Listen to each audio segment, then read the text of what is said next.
ಅಯ್ಯೋ ರಾಮ, ನಾನು ಇಲ್ಲ ಒಂದು ನಿಮಿಷ ನೋಡಿ, ಒಂದು ನಿಮಿಷ ನನ್ನ ಜೀವನದಲ್ಲಿ ನಾನು ಯಾವತ್ತೂ ಕೂಡ ಅಧಿಕಾರಕ್ಕೆ ರಾಜಕಾರಣ ಎಂದೂ ಮಾಡಿಲ್ಲ.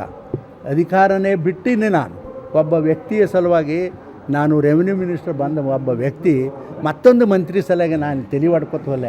ನಾನೇನು ಅಷ್ಟು ಸಣ್ಣ ಮನುಷ್ಯ ಅಲ್ಲ. ನಾನು ನೋಡ್ರಿ, ಅವರು ಕೊಟ್ರವಲ್ಲ ನಂಗಿಲ್ಲ, ಹಣೆ ತುಣೆ ಮಾಡಿ ಹೌದು. ಆದರೆ ನಾನು ಬೇಕು ಅಂತ ಹೇಳಿ ಬೇಕಲ್ಲ ಅಂತ ಜಿಲ್ಲೆಗೆ ಬೇಕು, ನಾವು ಒಪ್ಕೋತೀನಿ. ಅದು ಎಲ್ಲರಿಗಿಂತ ಮಂತ್ರಿಗಳಕ್ಕಿಂತ ಹೆಚ್ಚು ಕೆಲಸ ಇಲ್ಲಿ ಮಾಡಿ ನಾನು ತೋರಿಸ್ತೀನಿ, ಮುಂದೂ ಮಾಡಿ ತೋರಿಸ್ತೀನಿ. ನಾ ಮಂತ್ರಿ ಅಲ್ಲಿ ಬಿಡಲಿ, ನಾನು ಮಂತ್ರಿ ಮಾಡಿರಿ ಅಂತ ನಾನೇನು ಹೋಗಿ ಯಾರ ಮನೆಗೆ ಕೇಳಂಗಿಲ್ಲ. ಅವರಾಗೆ ಮಂತ್ರಿ ಮಾಡಿದ್ರೆ ಮಾಡ್ತೀನಿ. ಆದರೆ ಎಲ್ಲರ ನೀನು ಅದು ಆಗು ಇದು ಅಂದ್ರೆ ನಾನೇನು ಆಗೋದಿಲ್ಲ. ಏನಾಗಬೇಕಂತೀರಿ? ಏನಾಗಬೇಕಂದ್ರೆ ನನ್ನ ವಯಸ್ಸಿನ ತಕ್ಕಂತೆ ಏನ್ರಿ ಕೊಟ್ರೆ ಆತೀನಪ್ಪ ಅಷ್ಟೇ. ಅಂದರೆ ರಾಜ್ಯ ಸಣ್ಣ ಹುಡುಗರಿಗತ್ತೆ ಕೊಟ್ರೆ ಸುಮ್ಮನೆ ಒಂದು ಕೇಂದ್ರ ಸರ್ಕಾರದಿಂದ ಕೂಡ ಒಂದು ನಿಮಗೆ ಸಚಿವ ನೀಡಿದ್ರು ಅಂದರೆ ಅದೇ ರೀತಿ ನೋಡ್ರಿ, ಕೇಂದ್ರ ಸರ್ಕಾರದವರು ನನ್ನ ಮೇಲೆ ವಿಶ್ವಾಸ ಇಟ್ಟು ನಾನು ಮಂತ್ರಿ ಮಾಡಿದ್ರು.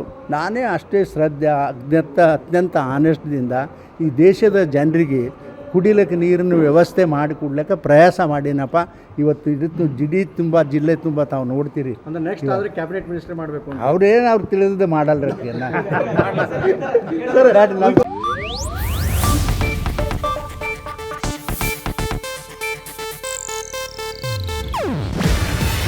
ಇದು ಏಷ್ಯಾನೆಟ್ ನ್ಯೂಸ್ ನೆಟ್ವರ್ಕ್ ಪ್ರಸ್ತುತಿ. ನೀವು ನೋಡ್ತಿದ್ದೀರಾ ಏಷ್ಯಾನೆಟ್ ಸುವರ್ಣ ನ್ಯೂಸ್.